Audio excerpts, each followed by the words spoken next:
The High Republic Adventures comic series by Daniel Jose Older just completed its first arc. Issue 5 was the final story for the first wave of Phase 1 of the High Republic era. I will be doing a full recap of Wave 1 before Wave 2 begins with the Rising Storm and Race to Crash Point Tower, which release on June 29th, but today I want to just talk about the High Republic Adventures. This series has impressed me from start to finish. I think that's partially because I had the lowest expectations for it. I don't want that to come off as insulting because I really enjoy Older's writing and especially his sense of humor.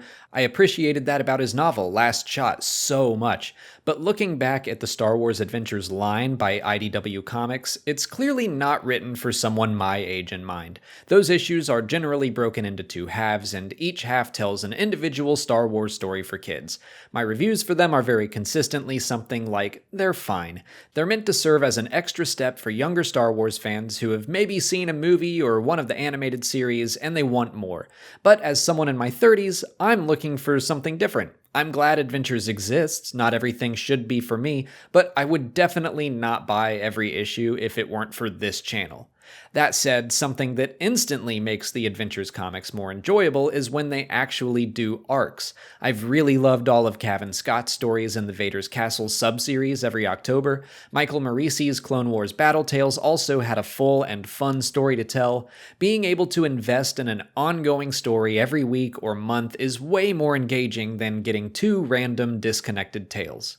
The High Republic Adventures follows that format, thank goodness, and it is so much better for it. The very first issue straight up blew me away with how much I liked the characters Zine and Lula. The supporting cast is great too. Crix, Farzala, Court, Buck, Yoda, Sai, and even Marchion Ro, which was a big surprise to me.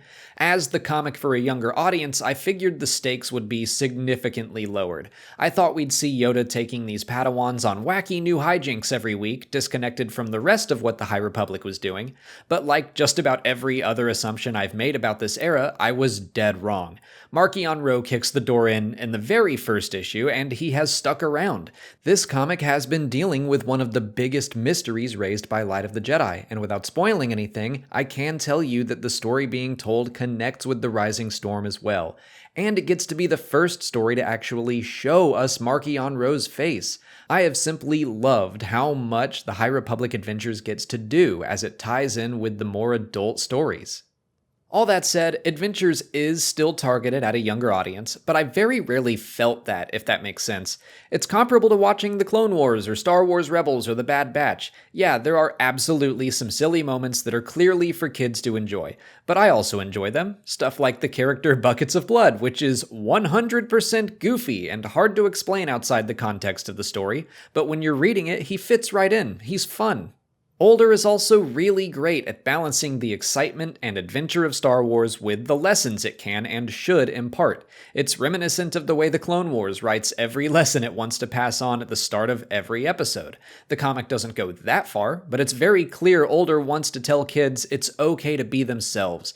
They're strongest when they are who they are and not when they're pretending to be someone they're not for the sake of fitting in with their friends or bowing down to whatever authority figures in your life demand you to be. It's a fantastic message for kids and, frankly, anyone.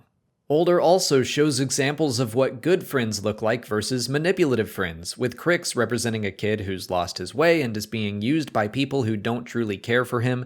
Meanwhile, Zine is taken in by the Jedi and the Padawans who actually take into account what she wants for her own future.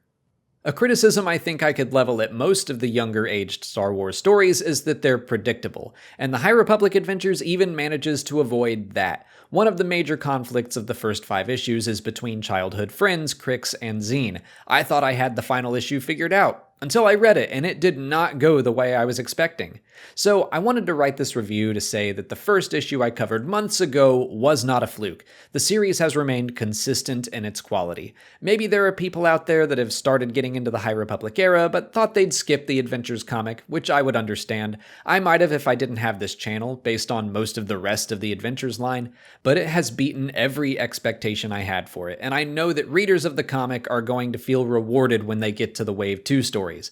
Not that you have to read it to understand what's happening. I think you'll be fine. Each story does a good job at providing the necessary context, but you'll just have more appreciation for certain events. You'll feel like you have a clearer picture. So keep it up, Daniel Jose Older. I look forward to the second arc.